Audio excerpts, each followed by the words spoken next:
All right, welcome back, and thanks for joining us on another CCA California podcast. You know, we're almost at our 100th episode, and that would not be possible without you, our listeners, our subscribers, definitely our members, and all of our friends. So thanks so much for being here with us. I'm joined with my fearless leader, Chris. How you doing, Chris?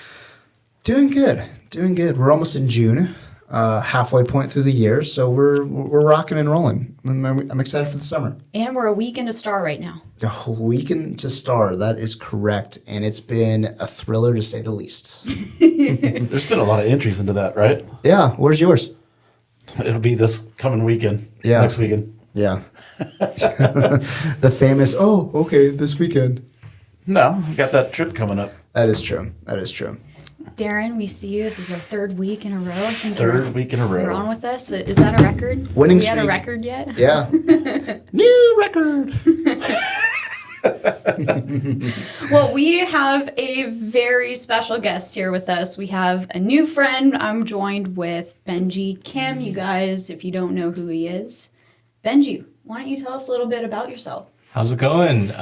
Well, my name is Benjie, and I'm a lousy YouTuber here in Southern California, and we can kind of dig into that a little bit about the things I've learned since being able to be a part of the fishing industry. And but yeah, I'm just average fisherman. And a few years ago, I decided to take a leap into fishing and started a YouTube channel a little while after that. And just my goal has always been from the very beginning is to help people like me, which is, when I'm just starting out, trying to help people catch fish and, just coming from a beginner mindset and just trying to be helpful for, I think every year, you get a fresh group of new anglers who want to catch fish. And so just want to be helpful and also just be hopefully a positive light in, the small space that I have here in this fishery. So,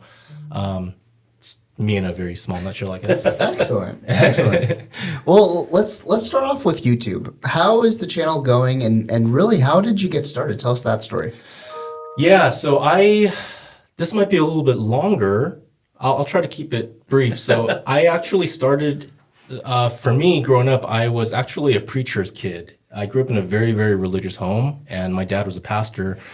So I grew up, and, my parents were immigrants. I'm a second generation Korean American. I was born in the States, but my parents were classic first generation. They didn't speak English very well.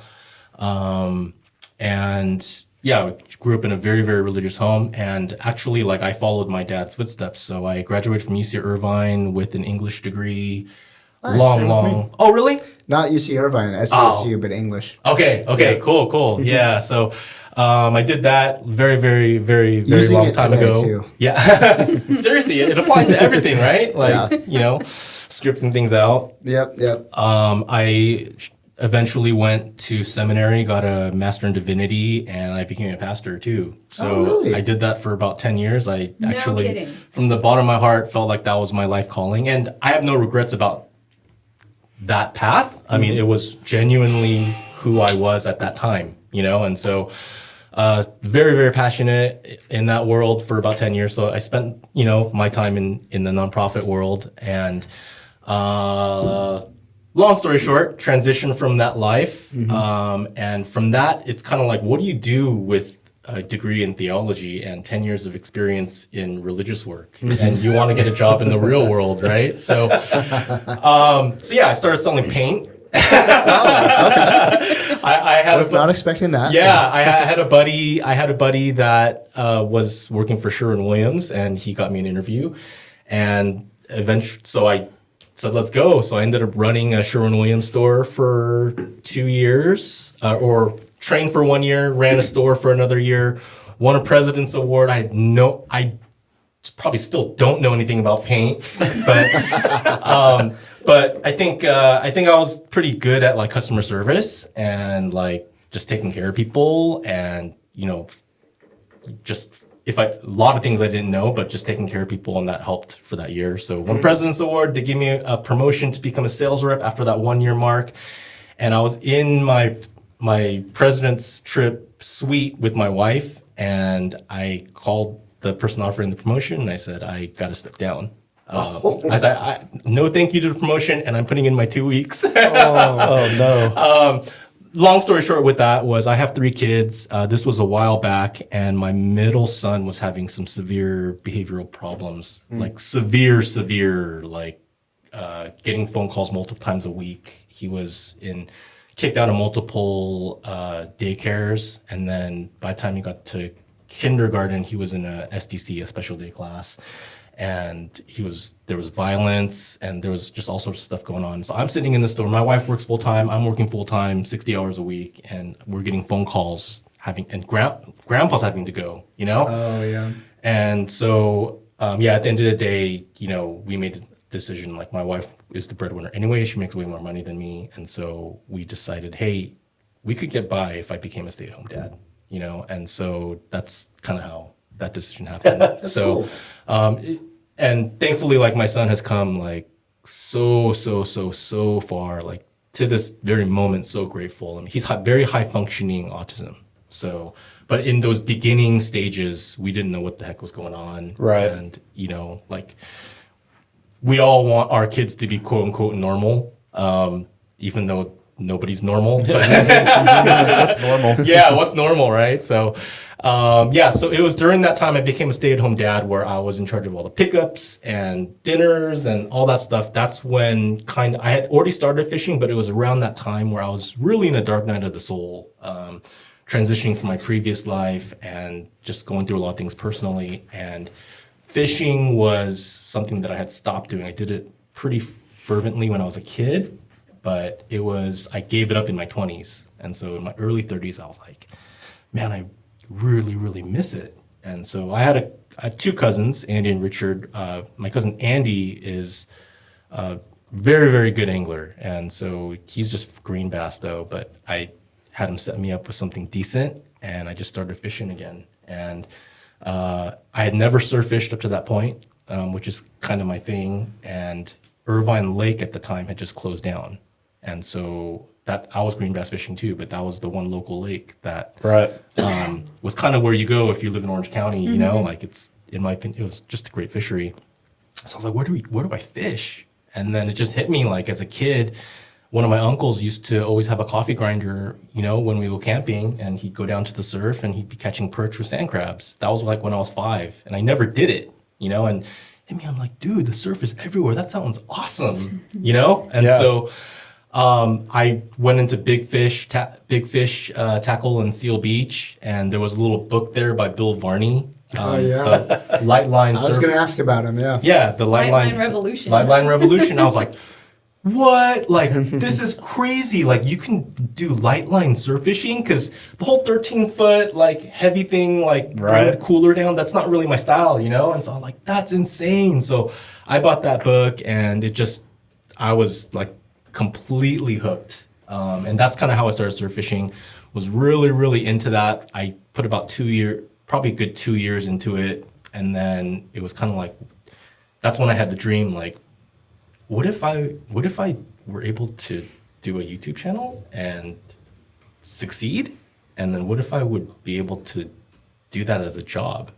That was kind of the dream. Like, what if I don't have to go back to a 9-to-5 one day? What if I can still be the stay-at-home dad and I can just fish, but I could somehow make money from it one day, And so that's kind of how it started into the YouTube journey, and just been grinding away. It's been, I think it's been 5 years since I posted my first video, and it's been incredible. That's cool. Just grinding away. It's kind of a cool niche, surf fishing on YouTube. There's a lot of fishing channels, but I don't think there's that many for surf fishing. Right. I didn't know any of that stuff coming in. I have a little better grasp of what the industry's like, but surf fishing, I think we all agree, is a pretty niche part of the fishery, but it's also one that kind of stirs a lot of fascination in the minds of even people who don't do it, because if you're not familiar with the surf, there's a steep intimidation factor of being able to walk up onto a beach and know how to catch something. Right. And so I think that's why my channel, I started off 100% surf fishing, and there was a lot of interest behind it because people who want to catch a fish for the first time from the surf, like it is intimidating, in the beginning at least. Yeah. Yeah. So Nice. That's really cool. I mean, when you went through all that stuff with your son, it's really admirable to actually just kind of go back home and all that, and especially with the circumstances of today in California, especially. Did you kind of find fishing? I mean, I know you kind of stopped during all that, but in a way, like, could it be, or could it have been like more like therapeutic for you more than anything? Oh, 100%. I mean, that's exactly what it was. Yeah. It's doesn't matter if you jump on a sport boat for a day and a half. Yeah, of course we all want to pull on the triple digit tuna, but for most guys who do that trip, it's to get away for a little bit, right? And you clear the mind. It's the same thing. Like the moment I step on the sand, and especially if it's like a secluded beach, and there's like you have the whole beach to yourself, and you're just exploring and casting. Something changes I think for every fisherman, something changes in our brains, like. I just got goosebumps. Yeah.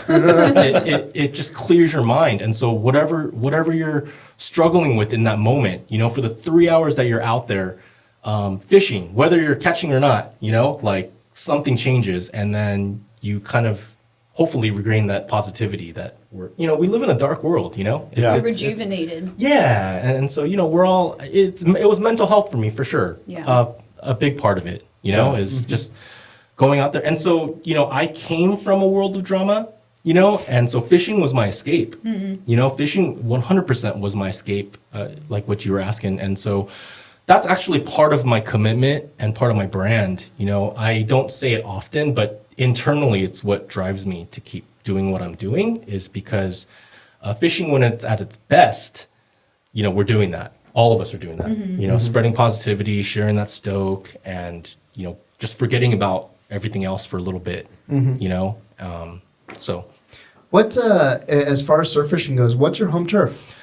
I live in Orange County. Okay. So yeah, definitely in the first couple of years, I probably spent, oh, you're from Orange County too? Yeah. Oh, where?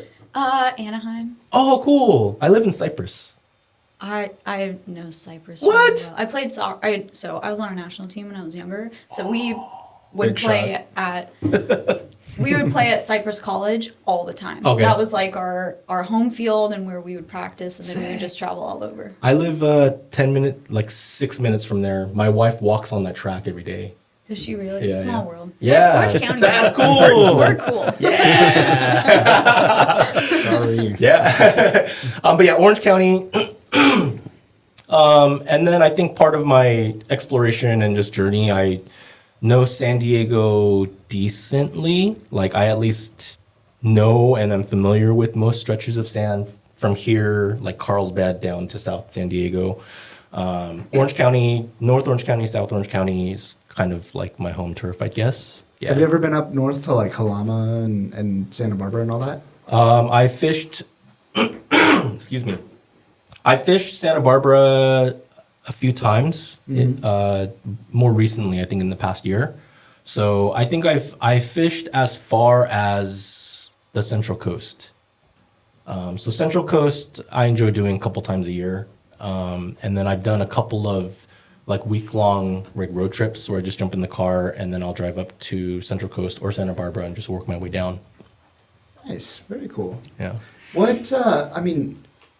attracted you to surf fishing over like all the different aspects? Like we have sport boats and multi-day and all that stuff. Why surf fishing? So sport boats, gosh darn it. So sport boats, I never thought that I'd get back on a sport boat. Really? Because I went on a couple, like definitely not hardcore. Just went on a couple when I was a kid, like probably half days and 3/4 days. I think remember doing a couple of twilights. I never did any offshore trips, a couple island trips, but I just, I think my memories of that, it was always on like, just open party, packed sardine cans, sport boats, shoulder to shoulder, tangling, and just I didn't have the best memories of it. So I was like, I don't, that's not really for me. I'm not going to do that anymore. So that wasn't an option at the time.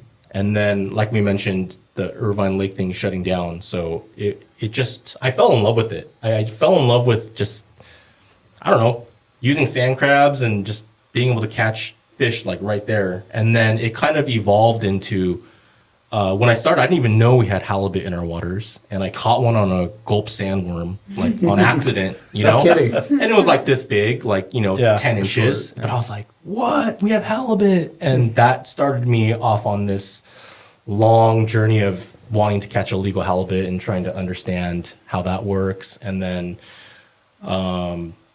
realizing there's actual game fish, there's halibut, and then seeing like these mystery stories of people who had caught white sea bass, like big white sea bass from the shore, and just like being fascinated with that. And somewhat early into my journey, I caught a couple like decent sea bass from shore. And so it was just like this evolution. So I still enjoy the light line stuff. Like I think sight fishing Corbina is probably my favorite thing to do still after everything. But yeah, the halibut thing is obviously very popular. People are looking for that stuff, and I enjoy it too. So yeah, just realizing there's quite a diversity of species and styles. Yeah. And I just love all of it. And so, it just, yeah. And the fact that like, and since everything started, a buddy of mine is like every year goes on like a 6-day, 8-day, he's a long range guy. And he eventually got me like on an overnight. I think we fished Clemente, and it was a hot yellowtail bite that day, and I didn't know what the heck I was doing, and but I was like, oh, okay, and so that overnight allowed me to go on another overnight, and then got super lucky like with my first like 30-pound tuna that I was like dry heaving afterwards. Totally caught on accident. And so I was like, oh dude, I think I can do this. And so that's kind of led me down this journey where, I love to do it. I by no means am like good at it, but I've been doing like, I think 5 or 6 trips a year for the past 3 years. And so just gaining experience, having fun. Yeah. I still love making videos with it. Like my friend Anthony, he's in the industry, and he used to captain one of the boats down in San Diego. And so, he was running Save on Tackle at the time. And so I know Anthony. Yeah. So Mr. Cannuli. Yeah. So Anthony, I always be grateful for Anthony because he was helping me when, not that I'm a nobody now, but literally like back then, like seriously, like nobody, and he was willing to spend time with me. And, I was like, hey, what do you think about if we made some videos at the shop, and he was, I probably had like 1,000 subscribers, like there's nothing for him, but he spent that time and commitment to me to do those videos together. And we made some actually like videos that I'm really proud that we made. And I think it's really helpful. And so, with the offshore stuff, I just throw it all on him. And, I don't care who gets the credit. I don't care who has the knowledge, like as long as we're helping people. And so, sorry, I'm kind of running all over the place, but hey, it's all good. It's all good. Well, that's one thing I really appreciate about your channel, especially because I want to say I've been following you, especially on YouTube, for a couple years. Oh, crazy. No question. And because like surf fishing to me has always been, because I grew up surfing and I love being on the water. We love fishing, even though my bread and butter is offshore. Like there's something about surf fishing to me that I've always wanted to get into.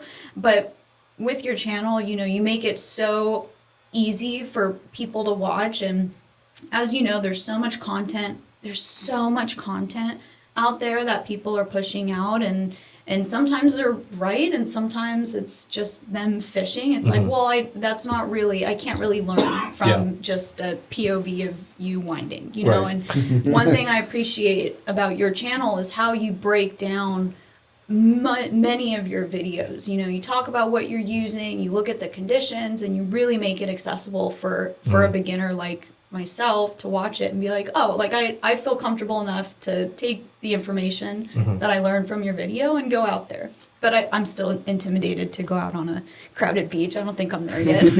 That's super cool. I mean, Tony, like, I've seen your content, like with the BD Outdoor stuff and all that stuff. So it's like the respect is definitely mutual, and that's super cool to hear. It's very humbling. So thanks for sharing that. Yeah. I like it. I'm actually taking a look at your channel right now and at the different videos and all that stuff. You have a little bit of everything, man. I mean, Yeah. everything from learning from, surf setups for beginners all the way up to fishing Corbina and really, and almost even kind of like reporting and a whole bunch of halibut videos now that I save it. Yeah, it's so I think it started with surf fishing, and it was literally on a Carolina rig on a 1/2 ounce egg sinker, throwing gold camo worms and sand crabs. That was probably at least the first year, if not more. And then I realized there's so many different niches with that. Even sight fishing Corbina is like this whole mystery that's really protected by like the old school guys that have been doing it for a long time, and having been able to walk the sand with some of them and just seeing what they do, they're like magicians, they're so good. And so just being careful with how I'm presenting certain information, but just, I think hopefully just showing how fun it could be. But I think the evolution of my channel was, I grew up trout fishing a lot too. So as a kid, our parents would take us up to Bishop, to the High Sierras, and we'd fish Sabrina and North Lake, South Lake, that whole area All up my there. places. Yeah, and we grew up doing that. Like so actually, those are like some of my best fishing memories as kids, because it was just so beautiful and so fun, and right after they stock so easy, like Creekside RV. I don't know if you're familiar with that little campsite. Yeah, and we also stay up there at Cardinal Village. Oh, okay. I've never stayed there, but I know what you're talking about. So Bishop Creek will run from Sabrina all the way down behind that, and it's pretty neat. Right. So, so then I thought that this is another thing I thought I would never do was fish the local ponds when they're stocking trout. Shoulder, that whole thing.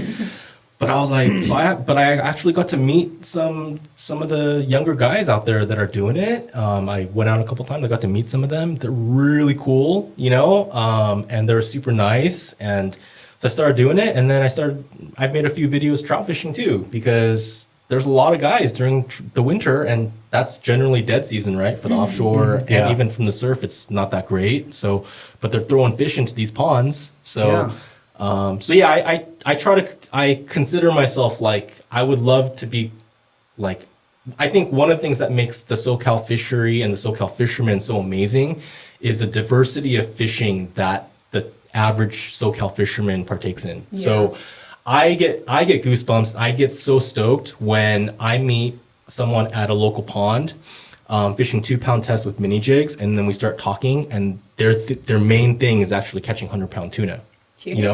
And so I think it's so cool that those guys are out there, with the heavy gear on the boats, doing long range trips. But then in the winter, they love throwing 2-pound tests for little stock trout, and that's the SoCal fisherman, in my opinion. I think that's like 90% of the sport boat guys, the captains and deckhands. Yeah. Well, I mean, I met, I went on the Highliner last year, and then the Max. Captain Max, he's I think one of the captains, but I think his favorite thing to do is trout fish, when it's off season. Nice. So that's like super cool. Nice.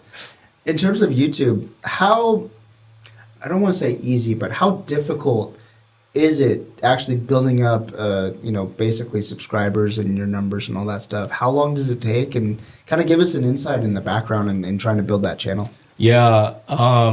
Honestly, with the YouTube, it does have a lot to do with fishing, don't get me wrong, but it also has to do with just making the right kind of video and the right kind of content. It doesn't really matter. Fishing is just the subject matter, right? So I actually spend a lot of time studying what makes a good YouTube video. I spend a lot of time, and it's not fishing related, it's just, So I think it took me like 8 to 10 months to get my first 1,000 subscribers, which I was pretty stoked about. I knew the first 1,000 was going to be super hard. And so I just made a commitment. I feel like the average person who wants to be a YouTuber will make 5 videos and quit because they see Mr. Beast and they see all the channels they follow and they have 500,000 subscribers, 1 million subscribers. I can do this. And then they try really hard for maybe 3 videos, and regardless of what they think, how good they think it is, like your first 100 videos are not going to be good. Yeah. That's what all the guys on YouTube teaching you how to YouTube say, the first 100 videos are going to suck regardless of how hard you tried, So I had that mindset. So I just said, hey, in the beginning, like, I'm just going to keep trying to make every video 1% better. I'm not an editor. I don't have editing experience. I'm literally learning this on the fly. And so just grinding out, and then also trying to have the mindset of, why do people go on YouTube? Like, putting myself in your shoes or your shoes. Why would you go on YouTube and click surf fishing? It's because you want to learn how to do it. You know, like, why did I go on YouTube? It's because I want to know how to fix my toilet. Yeah. You know, which I've done multiple times. Oh yeah. You know, we go to YouTube. Obviously, there's an entertainment niche, but on the other side, there's a huge market of, most people go on YouTube and they type in how to. Yeah. Learning videos. Exactly. And so that's kind of what I adopted. Just wanted to fill that market and make videos like that can be helpful for people who want to learn whatever that they're looking for. Right. So I tried to make every video 1% better every time. Tried to learn one new editing trick every video. You know, in that first couple years, I was probably spending 40 hours on a 6-minute video. Wow. Not because it was good. It wasn't. I look back on it now. I'm like, dude, that sucks. You know, I was editing off of iMovie. You can't even do anything on there. You know?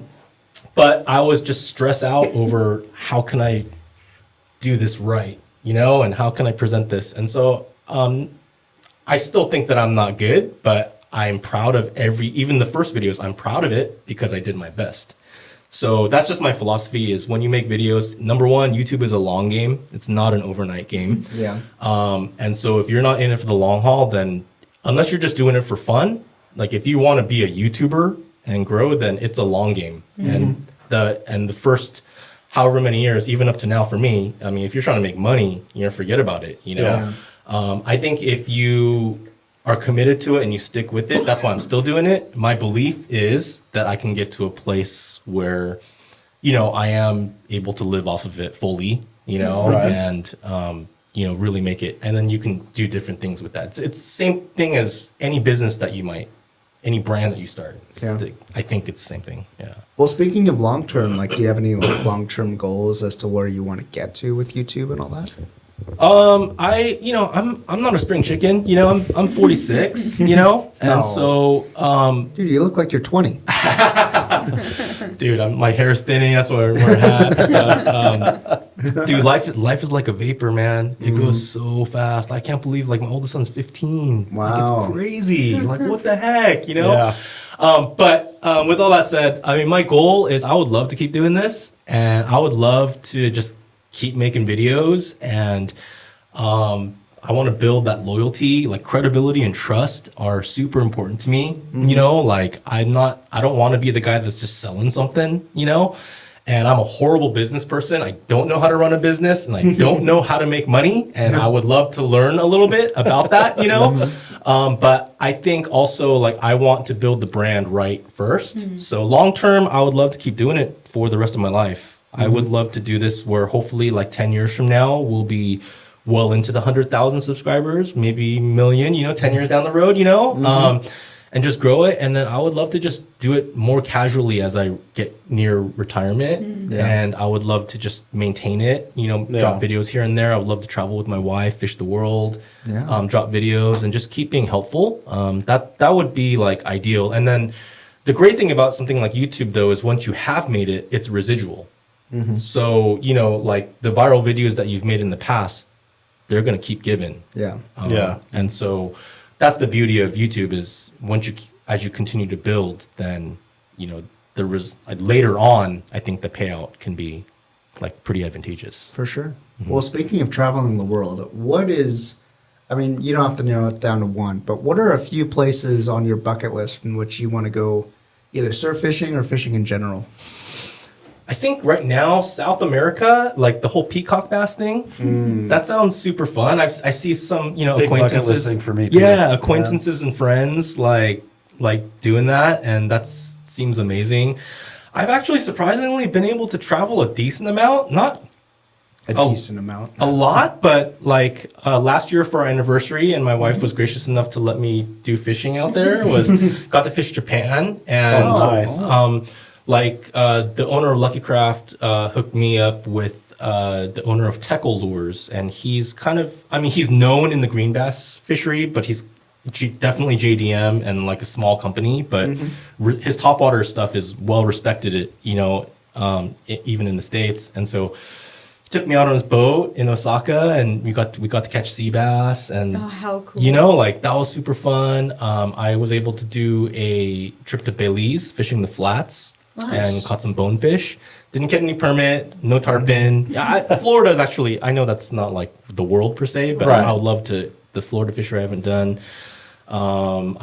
Mexico, I've gotten some experience. I was listening to your episode with Ray Sharifi. Oh, yeah. He's a friend of mine, and Very cool. Got to do the Tony Reyes a couple years ago, and so Nice. that was mind blowing. I can't wait. I cannot wait. Are you going? Yep, August. Okay, but it's your first time. First time, yeah. Oh my goodness! I actually listened to the whole episode, so was sick. Ray was breaking it down and everything. So Yeah. that's a super fun trip. Did you do a good job? Did he do a good job? Yeah. Yeah. Okay. He did. He's pretty dialed in, because you guys were talking about Caesar, and Caesar's like definitely one of my Yodas too. yeah. I'm not as close to him as Ray is, but I mean he's helped me out a lot. And Caesar's like one of those guys that when you talk behind the scenes, like everyone always goes, yeah, well Caesar said this. It's the guy that everyone refers to. Right. It was like 5 years of me hearing different people say, oh yeah, Caesar said this, and this is why I do it, because Caesar does this. The street cred is up there. Who is this Caesar guy? But yeah, so, I mean, he's pretty dialed in with how you want to do it, especially if your target's going to be the shallow water Cabria. Oh, yeah. Yeah. So that's, same with me on that trip. Like me and my panga, everyone's catching yellowtail, and we're like, Yeah. So. Yeah. A little while ago, you had mentioned our good friend Bill Varney. You read his book and all that stuff. I gotta ask, knowing him pretty well and everything, how much of an influence or impact did he have on your ability to surf fish? I will always, I think when I started my brand, one of the things I wrote on my whiteboard at the time was always honor the legends. Give respect to the guys that have walked before you. And Bill's a legend. And so he's been doing it for a very long time. And so I will always give that credit to him for what he's done for the surf fishery in Southern California and the way he's promoted it, and just the influence that he carries, and the legacy that he continues to leave behind. So huge respect. I met Bill actually 2 years ago for the first time, because we were doing the BD Outdoors we were doing That's right. webcasts, and Yes. so I think we did 3 or 4 of them with Bill. So and then I got to meet Bill at one of the trade shows. He invited me to be a part of his surf seminar at the Bart Hall. And so yeah, so it was like, I was like tripping out. I'm like, oh my gosh, like number one, I'm doing a webinar with Bill. Like this is insane, right? And then I got to meet him, and then he like knows who I am. And then we got to share that time, doing the surf fishing seminar, like super, super cool. So I think our fishing styles are different, and I think obviously I read his book from cover to cover, and I used it definitely like as my Bible starting out. And I think since that time, we all learn our own styles, right? And our own philosophies. So philosophically, I think not everything is like, I do everything like him. But also at the same time, like just fully giving credit to, him helping me in the game, through his book and just his name. Yeah. Yeah. So Pretty Bill's cool. Yeah, for sure. For someone that's kind of just getting started on surf fishing in general and all that stuff, what kind of tips and tricks do you have for those guys just want to try their hand at surf fishing for the first time or first couple times? I know where to start. It's actually like a loaded question. I know. I'm famous for those. It's great. Those are the great open-ended questions that a podcaster should have up their sleeve. It's not a hard question. I'm just trying to think the best way to nuance the answer. We all agree as fishermen that the number one way to get better at fishing is time on the water. Yes. Everyone says it, right? And that's what was taught to me. Aside from learning, I'm generalizing here. So for anyone listening, just know that this is a generalization. Generally speaking, when you're brand new to the game, the first thing that you ask is what? What are you fishing for? What do you want to catch? That's not the one I was looking for. Oh. Just pretend you're brand new, like, and you're asking a question. What's the first? What rod do I yeah. need? What kind of gear? setup? No, that's too. You guys are too advanced, man. You got to go back to the early. Anyway, I was sending you guys Where to go? I apologize. Yes. So when there's a newcomer that wants to catch a fish, what's the first thing that they ask? Almost like it's one of the list of first questions that they'll ask. Yeah. Where? Yeah. Right. So where it's actually a litmus test for me when I get DMs or emails or comments. It's a litmus test to me because for people who ask that question, more often than not, it's innocent. So I don't hate on it because that was me, right? I was there. We've all started somewhere. Yes, and so there's nothing wrong with that question, but it reveals to me more often than not. Well, the question I'm asking then, without knowing, is how hard are you willing to work? Right? Do you just want the spot, or are you willing to put in the time? Do you just want to catch a fish, or do you want to love this game? There's nothing wrong with either, and that's one of the issues with our fishery is we're filled with hardcore anglers mixing in with recreational anglers. So that's where actually a lot of stuff happens, right? That's a very interesting way of putting it. And there's a lot of truth to that statement. Yeah. And so, the old timers that have been doing it for 20, 30 years, like they've been doing it, and you have to respect that time and the love and the dedication.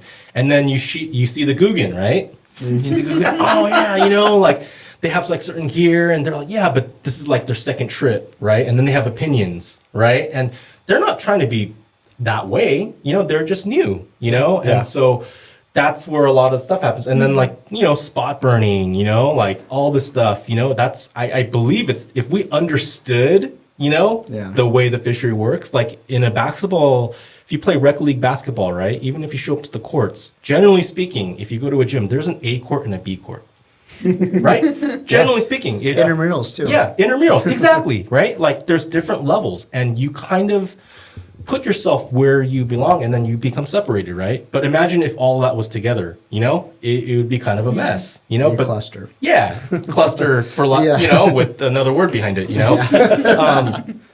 So anyways, to answer your question, for someone starting out, I would say, dude, number one, like, where are you at with this? Is this just for fun? Like, you just want to catch a fish for the summer and move on? Then actually I will give you a spot. I'll tell you, go to this stretch of sand in Huntington Beach, I'll recommend the rod, whatever, blah, blah, blah. I'll help them out because we were all once there.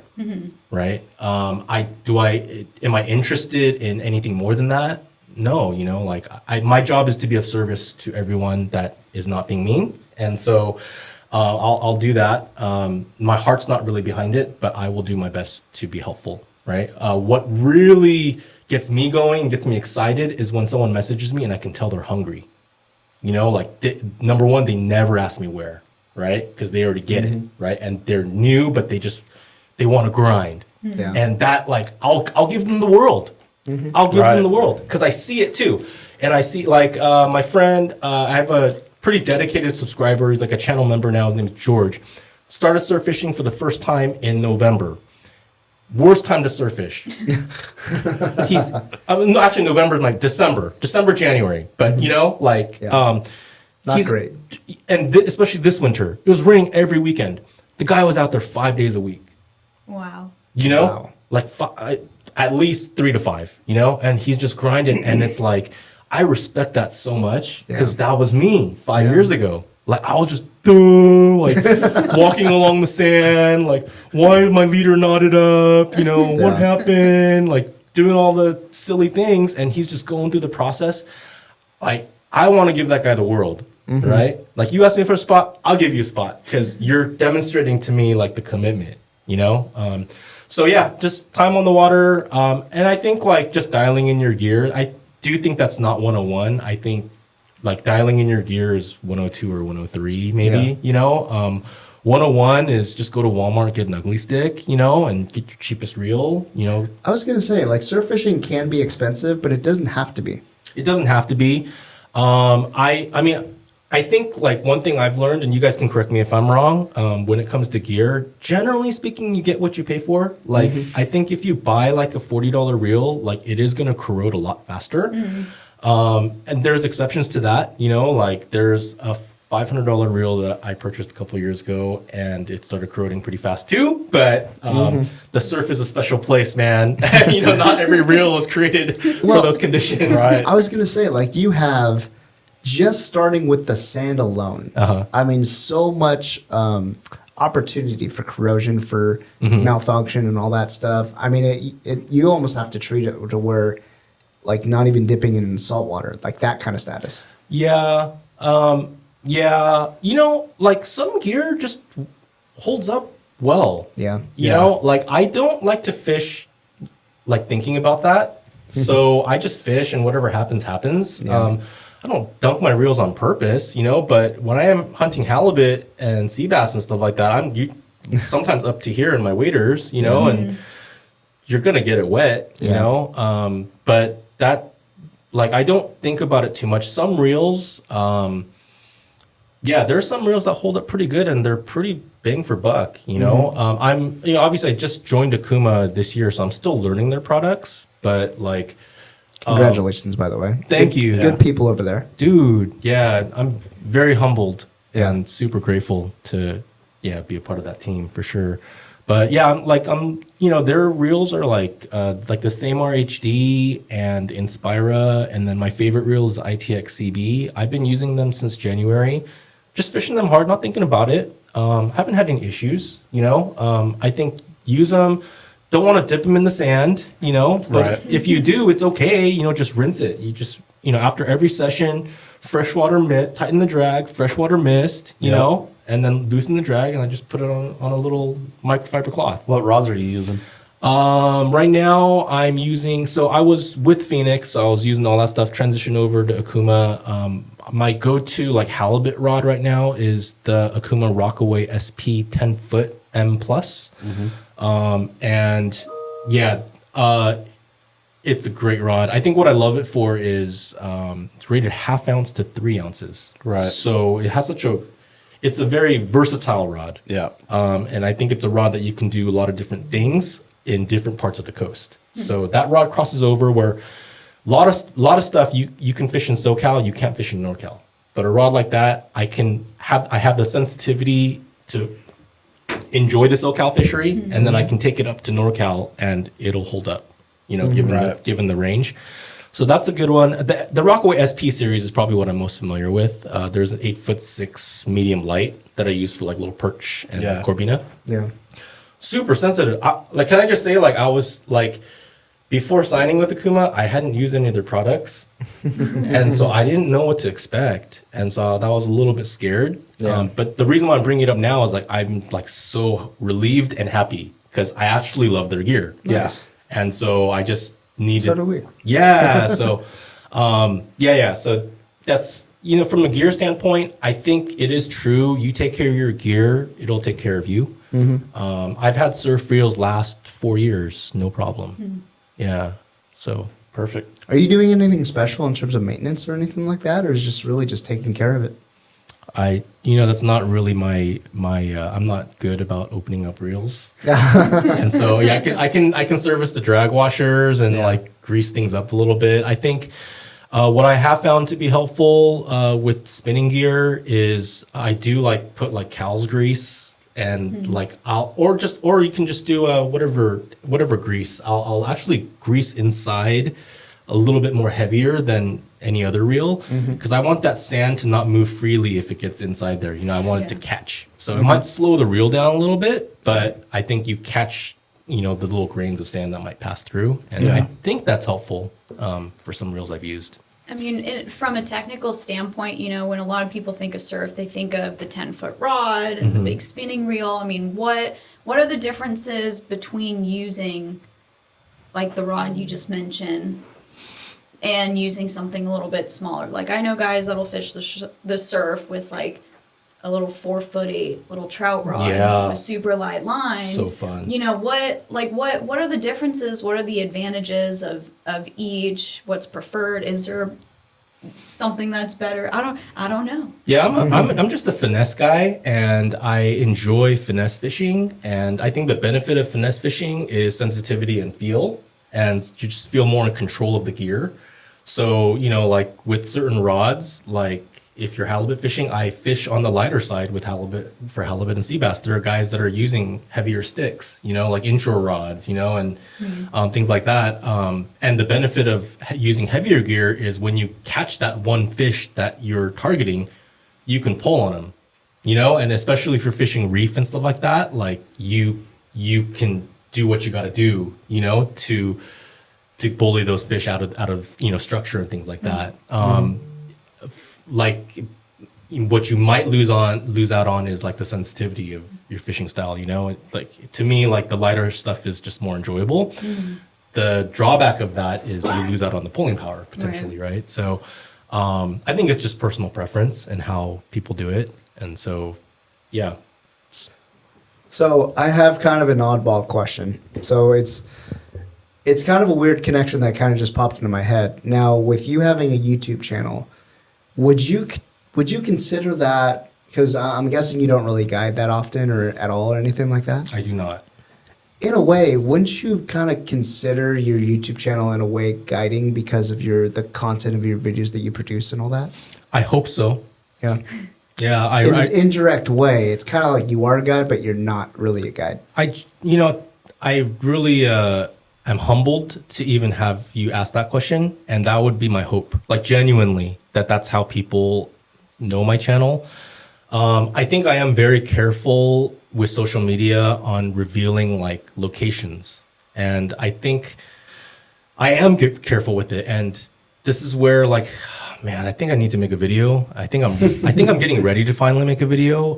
But actually, like the number one negative comment I get in my channel are people who get mad at me for not showing them where. And you can't please everyone, right? So if I was showing all the spots, can you imagine like how many people would be mad at that point? Yeah. But to me, You'd like be blackballed. Yeah. And so to me, newcomers don't understand that, right? Yeah. They just think I'm selfish, and I've been called selfish so many times because I won't tell them where, or I'm not showing it, or I won't say it in the comments, But to me, like I came into this industry, and this industry was willing to have me, right? And so I respect the guys that have been doing it for a long time, even if those guys are really mean too, like it's not that I respect that. I respect what the experience and the time that went behind. And so, everyone's like super territorial. Like I'm not even about that, like I it's not that important to me, but it's the game that I feel like is appropriate for me to play, in terms of just managing that, Yeah. It's human nature to dive in the comment section too. Oh man. I mean, the problem with it's not a problem if you have thick skin, because that's just the game, man. Like it just is what it is. If you want to grow on social media, but you can't handle negative comments, then you got to leave. And honestly, it is the one reason that might get me to leave one day, but, cause I am sensitive and I've grown thicker skin over the years, and I'm a little like, I guess I'm at the peak age of my, physical maturity, hopefully mental too, but I'm sensitive, man. Like, so when someone leaves a really mad, like mean comment, like it does like eat at me sometimes, but yeah. Well, so let's talk into fun stuff. What would be, I mean, you cover so many different species from, Corbina to halibut and all that stuff. What would you say, if you had to pick one, what would be your favorite species that just fires you up to catch in the surf? Corbina was my first love, and I haven't done it that much in the past 2 years. But I think that specifically sight fishing them, like when they're at your ankles, like when you see them charging the hard pack and like you can they'll hit your ankles. Sight fishing them and getting one to eat, like right there, that is one of the most rewarding feelings and experiences that I can have on the surf or any fishery. It's basically it's basically bonefish, I think, but in the SoCal surf. And so if I had to choose one, even though I don't do it as much now because halibut is sexy, everyone is enraptured by halibut. I think personally that would be my favorite and most challenging. and most rewarding when you can get a big one when you see it eating right in front of you. Yeah. Yeah, it's pretty cool. I think we were talking about this the other day, Tony, but I saw on your channel you had a couple videos of the grunion run. Mm-hmm. I have actually never really seen it in person. I've seen like videos here and there and all that. How cool is it in person? It's pretty legit, dude. Yeah, you should go. See, I told you. Yeah. I know. I need to. It's like that footage. So they don't always run as thick as my footage would show. But generally speaking, if you go along the windows, and I'm sure Tony can take you to where she knows that they're running or whatever, generally if you go on night 2 or night 3 of the run, that's when they're going to come in most thick. And it's a unique thing to experience. Yeah. Yeah. Unique, that's a good word. I mean, so after a grunion run, how does it affect whether or not fish in general want to bite? Because thinking to, when you come across, if you're offshore and you're running and gunning at foamers for bluefin, like they're on their own bait, chances of you getting a bite is very little. Yes. So in regards to that, when you have something like the grunion run going on, there's a lot of bait in the water, there's a lot of fish, how does that affect the surf bite?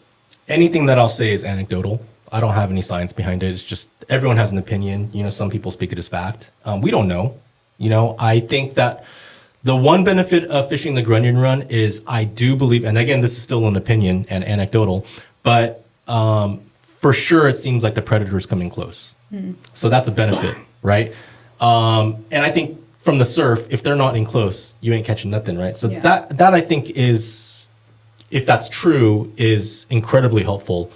But the other part of it is you're 100% right. Like, how does it affect the bite? Because if you see how many grunion coming up on shore, dude, that's a buffet, man. Right. Yeah. Like, the fish are going to be so full. So we do talk about that as anglers too. Is we skunk, and it's like, oh, they're just full. That's what we say.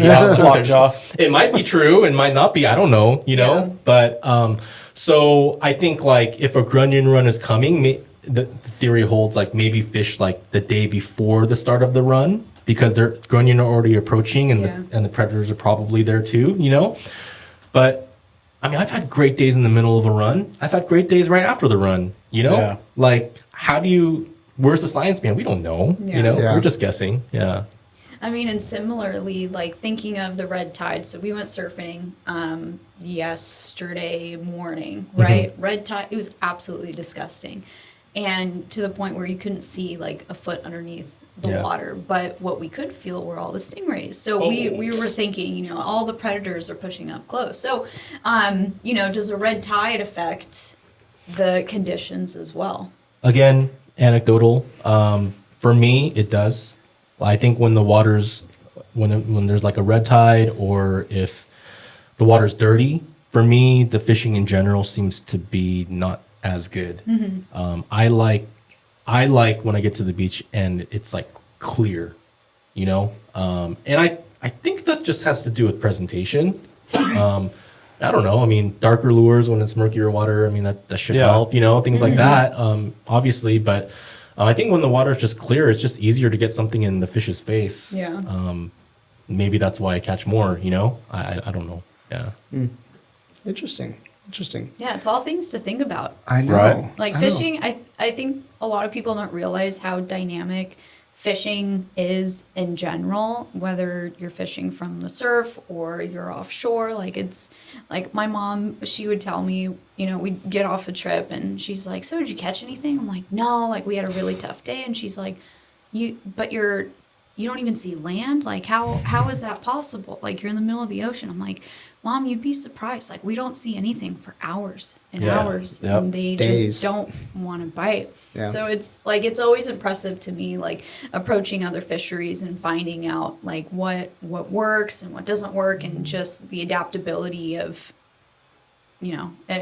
different fisheries. Well, Tony, if you don't mind me asking you a question, so do you have any theories as to the offshore daytime bluefin bite? Like, I always heard people say, "Oh, it's just bluefin being bluefin," right? I heard that a lot, but just to share with you my limited experience, like the first 3 times I went for tuna, we got boat limits, right? So I was like, "This is At easy." night? Yeah, night and daytime. And daytime. I was like, "This is easy," right? Like, I don't know what bluefin being bluefin. Like, what do you? I'd see all these reports like, "Oh yeah, we saw all these foamers, but they wouldn't bite." I'm like, "Yeah, right. If you saw foamers, I gotta throw into them, you know." And then, I went like on a 1.5 year run, and like one particular trip, it was a full day, and all day we must have pulled up on 15 foamers of triple-digit bluefin, like all day, like rolling into them. Right when you roll in, gone. Yeah. Right? It was a full day. We ended up actually coming back to dock at like 11 p.m. because Captain was grinding, right? So it was like a 5 Were you on my boat that day? Does it sound like a familiar story? I'm getting PTSD right now. So then I was like, oh, that's what they mean. And so, but having been a deckhand and spent all that time, do you have any theories as to why they start to eat one day and not on the other? I have a couple. Again, anecdotal, personal opinion based off of the number of times I've seen it and trying to pick out similarities. Tony. Yeah. I mean, so my background's in marine biology, right? That's what I went to school for. Like, that's how my mind is trained to try and find, what are the similarities? What are the differences? Is there anything that overlaps? Whatever. So using that mentality, like as a deckhand, you start to see different trends. And so especially for a full day boat going out finding bluefin, I mean, what you said in, triple digit bluefin foaming around the boat, and you come across them and you try and slide on them and they just go away. Like that happens often, more often than people think. I think during the day, bluefin, they're predatory, right? So I think their eyesight works really well during the day. Mm-hmm. So they see the bait or, the little micro bait, the micro chovy, whatever, they're all schooling up all in together. When you see them on the sonar, a lot of times, like, you can see the big ones kind of scattered across the pack, or if you scan over like a wolf pack of bluefin, you see it on there. But usually when you come across like a decent sized school, it's kind of spread out like across the screen. Whereas at night, when we roll them over, when we roll over them, they're in tight balls. Okay. So to me, that tells me during the day they're able to see a little bit better, even if they're, and I'm talking about the ones that are within maybe 200 feet. Mm-hmm. If it's a clear day, clear, sunny, bluebird day, within 100, maybe 150 feet, we'll see them because light dissipates as it goes down. Right. So when you're fishing in 300 feet of water, it's dark. Mm-hmm. Like there's no daylight. So anyways, what I think happens is at night, they're in such tight little balls, they're using their lateral line to try and feel and move with the school that I think when people are dropping down, the bluefin, it's already dark, they can't see. I think there's a sense of disorientation that goes on, and that's why you're able to pull like a 200-pounder in like less than 20 minutes. Pretty fast. That's true, right? And during the day, I think they see the sunlight, they don't want to go. I think they're angry, they're pissed off, and this time of year, as they're getting ready for spawn, they're usually that juvenile age, and I just think they're angsty and they're pissed. Yeah. And we'll have the whole boat. There'll be 18 to 20 people all hooked up with, 150 plus pounders. Yeah.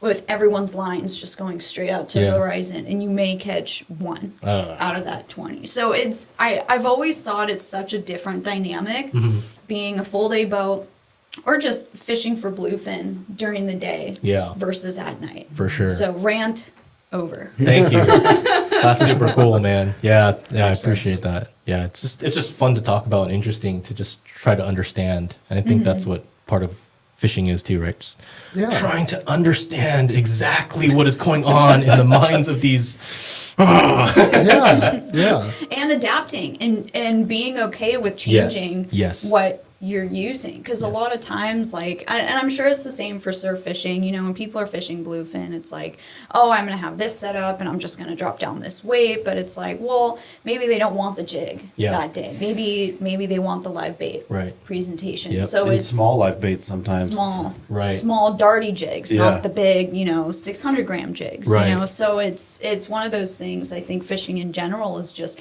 being okay with changing your tackle and being open to just trying new methods. Maybe your jigging should be slower, maybe it should be faster, maybe this line doesn't work, maybe I don't know. There's a million things you can think of to change. I mean, the best fishermen are revealed when the bite is tough, especially on the sport boats, right? Like, Absolutely. Even I can catch a fish when it's wide open on the sport boat, right? But then when the bite is tough, Even Darren can. but when Best the bite, time. but when the bite is tough, that's usually when the regular guy that's on every trip, you'll see him hooked up Every time. Yeah, every time, because they're adapting and making those slight adjustments. That, Yeah. it's fishing for sure. Yeah, and it's time out on the water. Exactly. Yeah. Absolutely. Well, Benji, before we let you go, man, anything new and exciting coming up for 2024, the rest of this year, even next year and all that? We're just going to keep pushing forward. I'm still trying to figure out how to, build this as a business in the right way. I think I'll just put it out into the universe so that maybe I can get my butt moving. Like, one of my goals is actually to write an ebook. Nice. And I would love to write like a surf fishing ebook. And, I don't hide any of my information. Like, I put everything that I know onto videos, but make it like an amalgam, it's not even a word, like a amalgamation of putting things together in an orderly fashion that's a new fisherman could easily access and learn from. It's a goal that I like to do, Well, now that you put it out there, I will hold you to it as an avid reader. Because it's been on my mind to do for like over a year, and I haven't even started typing yet. So. Yeah. All good, man. All good. Well, this has been awesome, man. Thank you so much for coming down and coming in and, chatting with us. Dude, thanks. Yeah, like I said, man, it's an honor to meet you guys. Thanks for having me. It's super Yeah. fun. Yeah. I'll have to have you back on soon. Anytime. For sure. Appreciate it. Yeah, for sure. How do people are able to subscribe to your YouTube, and how do they get in contact with you? All that good stuff. Yeah, I'm on YouTube at Benjie Kim Fishing. Super easy. You can subscribe there. And then if you want a response from me, DMing on Instagram might be the fastest way. I do my best to respond to every comment or to every DM, So if you follow me on Instagram at Benjie Kim Fishing, you can message me there, and I promise I'll do my best to respond to you. And then email at benjiekimfishing@gmail.com. I'll definitely get back to those emails as well. So Cool. Yeah. Awesome. If you guys haven't checked out his YouTube, I'm staring at Darren and Chris. I'm saying in general, if you guys haven't checked out his YouTube, check it out. There's- I have it up right now. It's worth the watch. there's nothing. sure. There's nothing there for you guys. It's, I will say, I just subscribed, so you've got one subscriber. I now. appreciate it. Thank For you, sure. When are we all going to get together and go surf fishing then? dude. If you guys want to do that, we can set something up. If you I would want. love to. I've Yeah. never surf fished. Oh my gosh. We'll talk after we stop recording the podcast. Good stuff.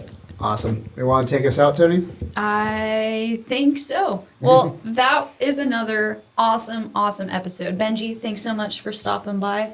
You guys, we made a new friend. We have another new friend today. We made a new friend today. Yes, we did. Oh, All right. yes. Well, thank you so much, you guys, for joining us again. Spotify, Google, Apple, wherever you guys get your podcasts on. We're also on Instagram. Make sure you check out our Instagram. Give us a follow there. CCA California on Instagram. We're also into the Star Tournament right now. Like we said, we're about almost a week into the Star Tournament. We've got weekly prizes. We have social media prizes. There's a lot of stuff going on. So make sure you give us a follow. Check out for all of the updates. CCA Cal Star also on Instagram. But thanks for joining us. We'll see you next time.